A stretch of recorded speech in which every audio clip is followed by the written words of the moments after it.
southeastern part of India is the province of Bengal. Its area is 76,843 square miles. Its population, 60 million. Known as the land of rivers and lakes, Bengal was once a colossal lake dotted with patches of wild, intractable land, 3 of every 5 acres of which were once underwater. Man and nature fought a battle, and man won. Today, the plain of Bengal is rich and fertile, and grows large crops of rice and other staple foods. Telegraph and telephone wires straddle the countryside. Highways cut out of jungle tracks connect villages and towns hitherto isolated. Its wide rivers and the network of rail communication provide the necessary means of transport. Let us now visit a typical town in Bengal. Down the centre runs the main street. The usual crowds, the usual traffic. The hub of a huge expanse of land. Huge, but just one part of Bengal.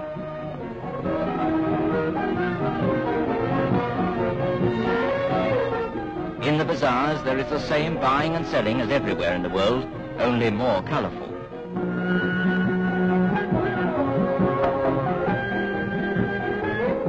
Everywhere you go in Bengal, you find what this vendor is making, rasagullas, the most famous of Bengal's sweetmeats. There is age and a peculiar dignity about homes such as these, which are familiar features of Bengal. The more ancient the house, the longer the family tree. There is, of course, the Hindu temple, and not far away, the Muslim mosque, because in Bengal, for every one Hindu, there is one Muslim. And now we come to the civic centre, round which the life of this town and its surrounding districts revolve. The mission house, the surgeon's house, the district magistrate's house, the school, and of course, the courthouse.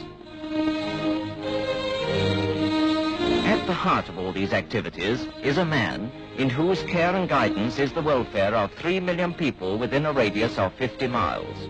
He is the district officer, or as commonly known, the district magistrate. It is his duty to settle all matters brought to his court.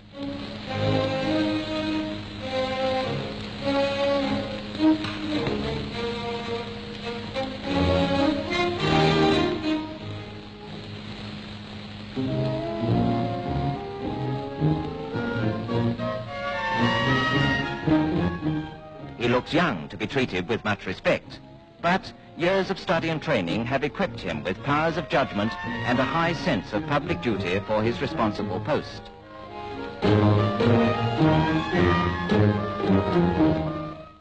Let us go back to the time when he started on his first official assignment as Sub-Divisional Officer of the Indian Civil Service, in short, SDO.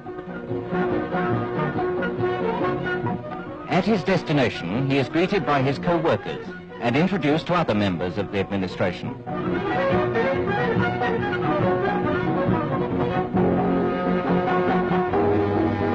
Then, with all his worldly goods and chattels precariously perched on what was once a flashy automobile, he is whirled away to his new home.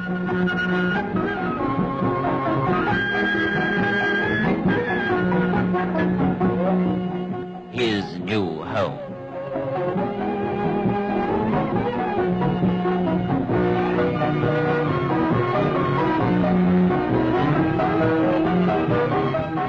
Next day starts his round of inspection.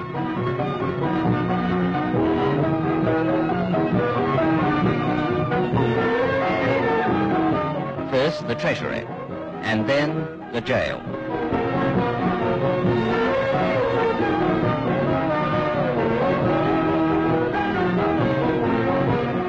The first day in the courtroom is a strange experience for him, with a room full of peasants thrusting their various petitions upon him. But he's learned how to keep his head and tackle every problem with a calm and ordered mind.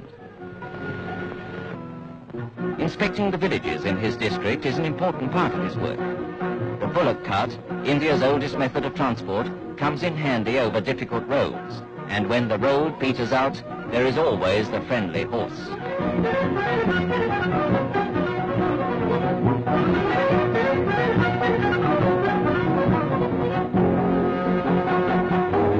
Arriving at the village, he is greeted by the elders and offered traditional Indian hospitality.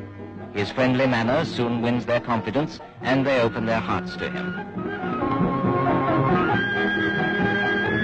Part of his duties as subdivisional officer is to inspect the crops and to verify the reports of his subordinates.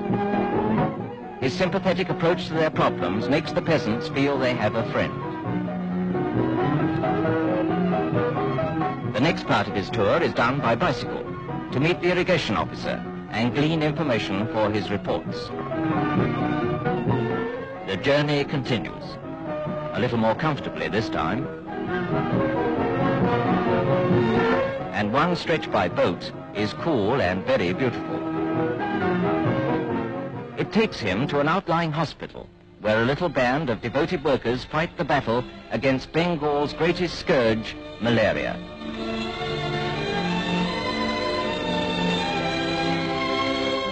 As subdivisional officer, he has acquitted himself well. Direct contact with the people in his care has given him valuable experience, and in a few years, he rises to Additional District Magistrate, ADM, until, at 30, he is District Magistrate, with an area under his direction about as big as Switzerland, and with over 3 million people who look to him to solve their many and various problems.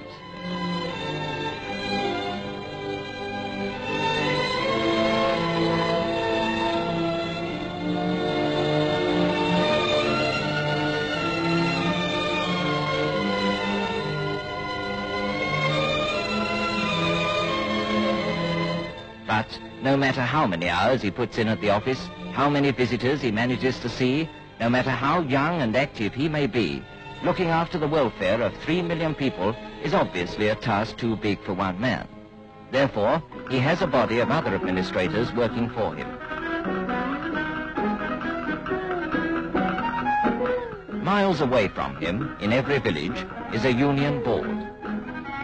Here is the president directing a meeting, deciding knotty questions about their way of life.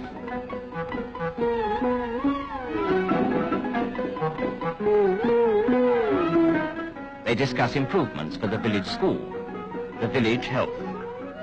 They analyze the well water, which is the village's only source of drinking water. The terrible diseases of typhoid and cholera spread by impure drinking water must be prevented. The Union Board decides that a ditch with stagnant water must be filled in, fighting back the most prevalent disease in these parts, malaria.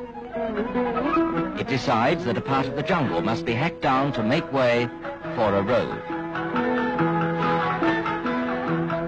In many parts of Bengal, these faithful animals still carry man's burden.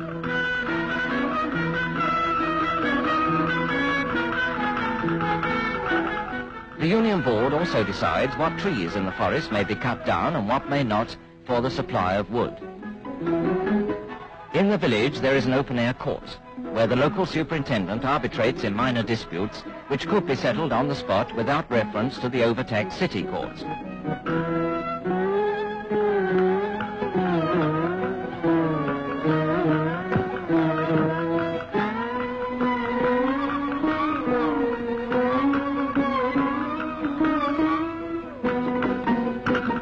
Another important aid to the district magistrate is the irrigation officer.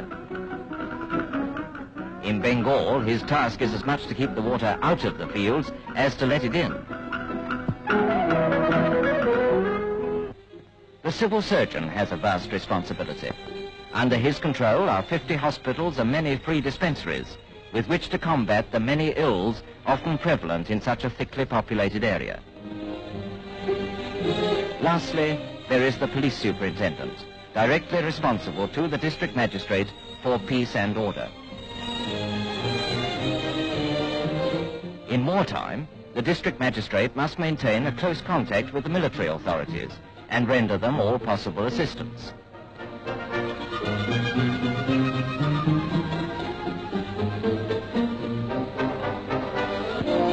And now, having gathered all the reports of his subdivisional officers as well as his own notes and recommendations, he is ready to report to the provincial capital at Calcutta.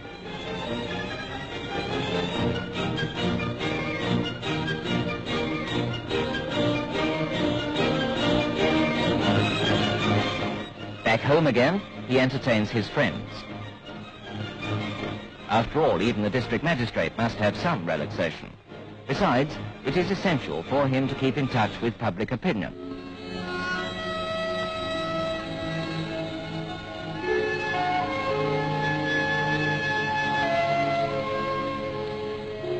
The guests have gone. Perhaps he could squeeze a few more moments of work before going to bed. But can he? Well, let's call it a day and take the files to bed.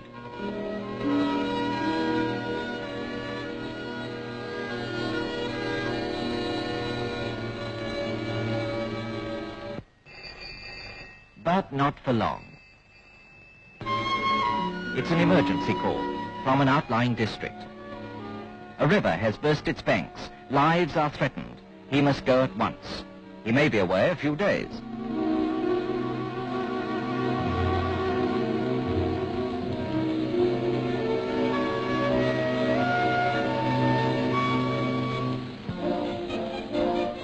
As a public servant, he is always ready to give his time and energy, because his life is dedicated to the service and welfare of the people in his care.